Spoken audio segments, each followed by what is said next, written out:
Balikan lang natin yung presentation, yung video presentation neto si Senator Amy Marcos. Si Amy Marcos, nakalaunan ay binawi rin.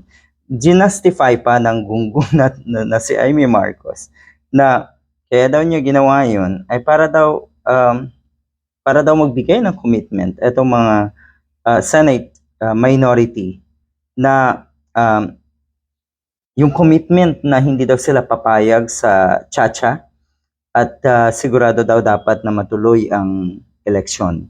Ang kahiyahiya dito ay ang mga katulad ni Guanzon na tila ba binabaliktad ang sitwasyon na ang napahiya ay yung mga minority. Ang nalagay sa alanganin ay yung mga minority senators.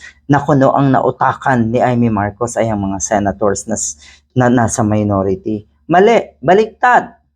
Ang nautakan dito ay ang majority.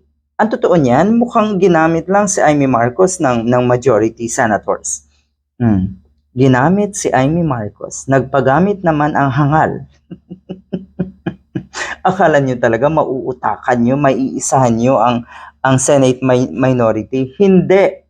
Ang sinasabi natin si Guanzon, nautakan sila ni Senator Amy dahil ang pinaka-importante ang commitment ng lahat ng senator na sila ay payag or di sila payag sa CONAS or Constitutional Amendment or Change of Constitution or CHACHA.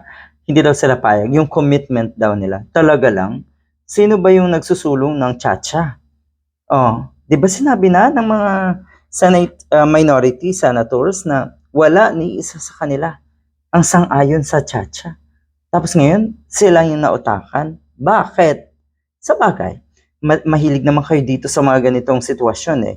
Yung binabaliktad, yung binabato ang kasaklapan na nangyayari sa inyo, kawalang hiyaan na ginagawa nyo, ay binabato sa iba. Yan ang sistema nitong mga diehard. Ganyan na ganyan ang natutunan ni Guanzon bilang isang DDS.